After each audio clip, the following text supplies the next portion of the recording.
So, narinig mo na ba ang CF Wellness?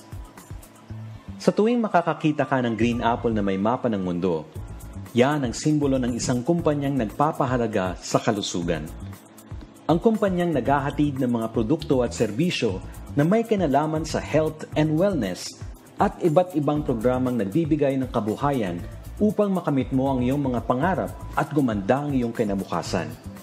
Yan ang CF Wellness Unlimited Incorporated. Ang CF Wellness Unlimited Incorporated ay na-establish noong June 2009 na may layuning matulungan ng bawat Pilipino na maging profesional at epektibong entrepreneur sa kani-kanilang komunidad. Nakilala ang CF Wellness sa mga produktong tinatangkilikan ng higit libo-libong Pilipino sa loob at sa labas ng bansa. Tulad na lamang tong 8-in-1 Mixwell Cafe na siyang naging silbing flagship product hanggang sa ngayon. Ang Wellness Rub na kinilala sa mabisang pantanggal ng sakit ng ulo, ubo at pananakit ng katawan. At ang Unlimited Drops na mabisang pampahilom ng sugat, pampatubo ng buhok at pampalinis ng tubig dahil sa trace minerals at aloe vera component nito. Ang CF Wellness Unlimited ay registered at legal na nag-ooperate sa 4th floor Victoria 1 Building, 1670 Quezon Avenue sa Quezon City.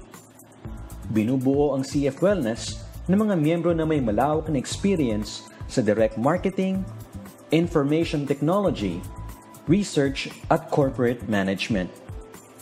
Kaya sigurado kang may matatag na sistema at mga business practices na siyang nagpakalat sa higit kumulang na 300 distribution channels sa Luzon, Visayas at Mindanao.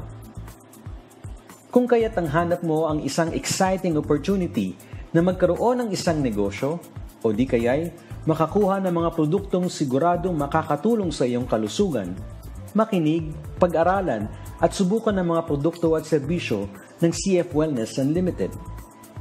Sa paggamit, pagtangkilik at pagbabahagi mo ng CF Wellness, siguradong may magagandang opportunities na naghihintay para sa iyo. Ano bang pangarap mo? Open your mind sa malawak na opportunities na hatid ng CF Wellness. Dahil sa CF Wellness, it's more than just a business.